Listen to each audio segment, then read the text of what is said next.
আসসালামু আলাইকুম ওয়া রাহমাতুল্লাহি ওয়া বারাকাতুহু। যে যেখান থেকে ভিডিওটি দেখতেছেন সবাইকে জানাই মনের অন্তঃস্থল থেকে ভালোবাসা ও অভিনন্দন। দর্শক বন্ধুরা, আপনারা সকলেই টাইটেল দেখে বুঝে গেছেন, আর কিছু না, আমাদের বাংলাদেশের প্রধানমন্ত্রী শেখ হাসিনাকে তাকে আপনার ওয়ার্কার কালকে জুম্মার নামাজের পরেই ভারত থেকে ফিরিয়ে আনতেছে বাংলাদেশে। এই কথাটা আসলে কতটুকু সত্য, আসুন আমরা ডিরেক্ট এই পয়েন্টে যাই। অন্যদিকে এই ভিডিওটি অত্যন্ত স্পেশাল, যারা নাকি আওয়ামী লীগ সমর্থক আছেন তাদের জন্য অত্যন্ত স্পেশাল। সবাইকে বলবো যে ভাই ধৈর্য সহকারে ভিডিওটি দেখবেন, আমি 4 থেকে 5 মিনিটের ভিতরে শেষ করে দিব। আমাদের বাংলাদেশের বেশ কিছু মিডিয়া এবং অন্তর্বর্তীকালের সরকারের সতীর্থরা তারা এই কথাটি বলতেছে যে আমাদের বাংলাদেশের সেনাপ্রধান মিস্টার ওয়াকার তিনি 3 দিনের সফরে আফ্রিকা যান। আমাদের বাংলাদেশের যেমন আপনার রাজধানী ঢাকা, তেমনিতে আফ্রিকার রাজধানী হচ্ছে আপনার বাঙ্গিপাড়া কি এমন একটা নাম, যাই হোক তিনি 3 দিনের সফরে সেখানে যান কোনো একটা কাজে। এখন তারা বলতে কারা, পিনাকি, ইলিয়াস কিংবা আমাদের বাংলাদেশের যে বৈষম্য বিরোধী ছাত্র আন্দোলনকারীদের ভিতরে কিছু আপনার মাস্টার মাইন্ড আছে, তারা বলতেছে যে আওয়ামী লীগের নেতাকর্মীরা এবং বা আওয়ামী লীগের অনেক জনগণ আপনার তারা এয়ারপোর্টে যাওয়ার জন্য কোটি কোটি জনগণ প্রস্তুত হচ্ছে। এদেরকে আটকাতে হলে আমাদেরকে বড় একটি আন্দোলন করে বা বড় একটি ছাত্র সমাবেশ করে এদেরকে প্রতিরোধ করতে হবে, যাতে কোনোভাবেই বাংলাদেশের সেনা প্রধান মিস্টার ওয়াকার কোনোভাবেই যাতে শেখ হাসিনাকে বাংলাদেশে ফেরাতে না পারে। এই কথাটা আসলে কতটুকু সত্য বলেন তো? এই কথাটা আসলে কতটুকু সত্য?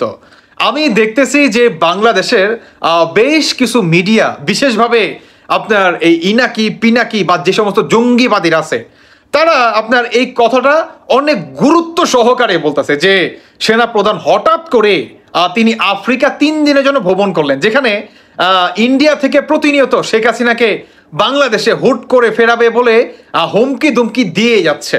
আর হঠাৎ করে এমন টাইমে সেনাপ্রধানের সফরটা কি আসলেই সন্দেহজনক, কিংবা এই বৈষম্য বিরোধী বা জঙ্গিবাদী যারা আছে এদের শরীরে কাল ঘাম ছুটে গেল? আসুন এই বিষয়ে কথা বলি। সবার আগে আমি বলবো যে এটা একটা ডাহা মিথ্যা কথা। কেন মিথ্যা কথা? এটি হচ্ছে এরা বলতে কারা? এই বৈষম্য বিরোধীরা বা আপনার এই পিনাকি বা দেশ বিরোধী যারা করতেছে তারা। কেন ছড়াচ্ছে? কারণ এই কথাটা যখন নাকি ছড়াবে তখন আওয়ামী লীগের আপনার বেশ কিছু নেতা কর্মীরা তারা কি আপনার রাস্তায় নামবে এবং তাদেরকে গ্রেফতার করবে। কে গ্রেফতার করবে? আমাদের বাংলাদেশের সেনাবাহিনী, পুলিশ বাহিনী বা আদার্স যে বাহিনী আছে তারা। আওয়ামী লীগকে ধরার একটা মাস্টার প্ল্যান, যে এই ধরনের একটা কথা যদি সমন্বয়কারীরা ছড়ায় কিংবা এই ইনাকি পিনাকি ইলিয়াস এরা যদি ছড়ায়, তাহলে আপনার আওয়ামী লীগের জনগণ তো খুব বা দেশের মানুষ তো খুব ভালোভাবে এটা বিশ্বাস করবে, এবং আওয়ামী লীগের যে সমস্ত নেতাকর্মীরা, জনগণ যারা নাকি পলাতক আছে, বিশেষ করে নেতাকর্মীরা, তারা যাতে গর্ত থেকে বের হয়ে আসে, এটার জন্যই তারা এই ধরনের একটা টুপ দেয়।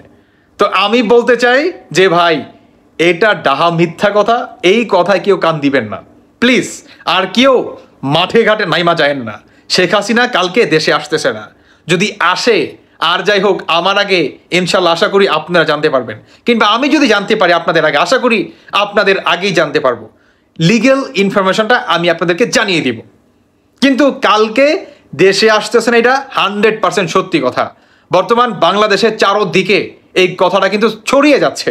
আমি সবার উদ্দেশ্যে এত রাত করে আপনাদের সাবধান করার জন্য আসলে এই ভিডিওটি করা, যে ভাই আপনারা কেউ আবেগের বশে এসা কোনো আপনার ওই ইনাকির পিনাকির কিংবা ওই ধরনের এভিডেন্স দিয়ে কথা বলবো যে কালকে ওয়াকারের সাথে দেশে আসতেছে, ডাহা মিথ্যা কথা ভাই, ঠিক আছে? কেউ আবার মাঠে ঘাটে নাইমা যায় না, পরে কিন্তু বিপদে পড়বেন।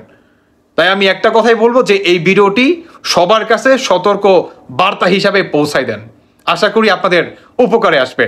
যাই হোক, এই জঙ্গিবাদীদের এই টুপ আমরা সফল হতে দেব না, এদের এই মনের আশা আমরা কখনোই সফল হতে দেব না ইনশাল্লাহ।